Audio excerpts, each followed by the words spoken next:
units na nagiging connected upang masiguro na ang kanilang lipunan or bayan ay malinis, mabuti at matibasay. Tulad naman ng pag-coordinate ng kanilang pamilya sa church. Base sa mga sitwasyon na ito, alin sa tingin nyo ang pinaka or madalas na nagagawa ng inyong pamilya? Yes, sir. Sa bahay po namin, ang pinakamadalas na nagagawa is yung pagsulong sa assignment. Kasi gusto nila magkaroon ng So, yun nga, no? Sinisiguro nila na tama ang mga nilalagay kong sagot sa assignment. Yes, sir. Sir, pag yung magtanong,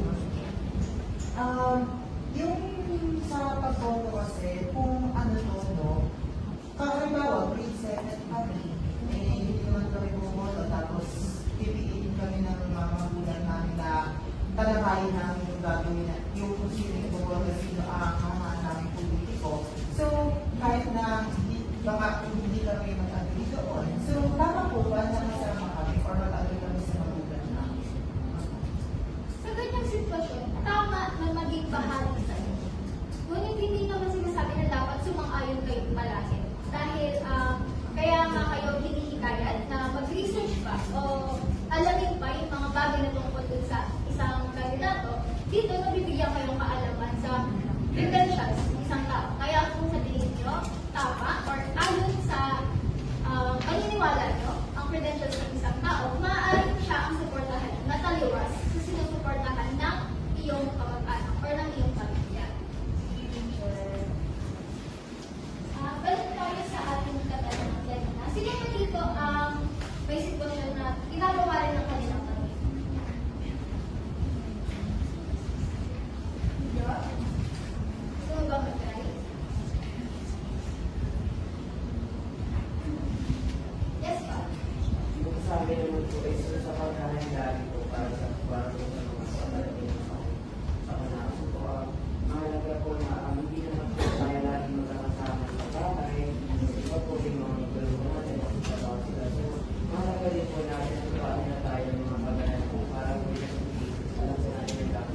nagkakaroon ng pagkakaisa. Tama?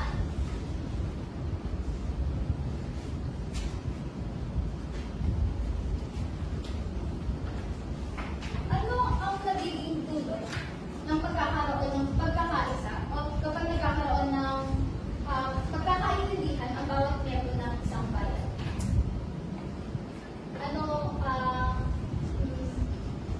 nakikita natin na kalagayan ng lipunan ng bayan na yun sa tuwing ang bawat miyembro ay nagkakaroon ng pagkakaisa. Yes, Doc? Mas nagkakaroon po ng pagkabilag yung buong komunidad o yung bayan po sa ibang mga aspect. Nagkakaroon sila ng pagtutad. Ano ang sa tingin nyo magiging resulta ng ang pagpunlad kung sakali kung ito ay nakikita natin sa ating bayan? Kasi di ba, pag mayroong pagkakaisa ang isang bayan, nagkakaroon ng pagpunlad. Ito, mas nagkakaroon sila ng pagkakaintindihan o ang acceptance sa bawat isa.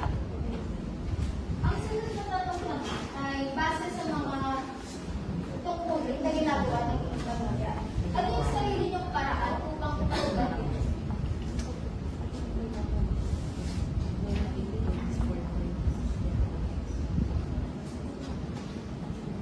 Yes, Kai? Paano pa ulit? Ano yung tungkulin na madalas na ginagawa ng inyong pamilya? Para sa bayan, ang madalas na ginagawa ay yung sapat sila ng mga emergency hotline para makalimbawa may sulat sa public o kaya may nag-aaway. Nakalawagan agad yung mga police o yung mga Sa ganoong paraan, o sa ganoong gawain ka, napansin mo ba na nakatulong ito sa ibang miyembro ng inyong bayan? Opo, kasi po, nagiging ready po. Kasi nagkakaroon din po ng organizations po, mapayapaan. Sa tuwing nakikita mo yung ganoong epekto, ano yung nararamdaman mo sa tuwing nakikita mo na nakakatulong ang iyong pamilya sa kapwa mo? Maganda po ito sa pangkalamdam kasi para po nag-pay off yung mga paghahanda namin. Maaari po ba, may iba po bang sumagot? Sa tuwing nakikita niyo na yung pamilya niyo ay nakakatulong sa pagpapaunlad o pagkakaroon ng matiwasayan sa kanilang o sa inyong bayan, ano yung nararamdaman? Yes, Dad?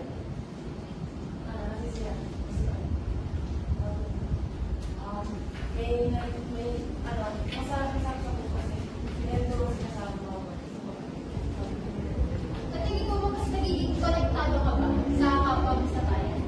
Sa tuwing ginagawa yun ng inyong pamilya? Yes, kasi parang kumbaga, putin ko na siya, role model.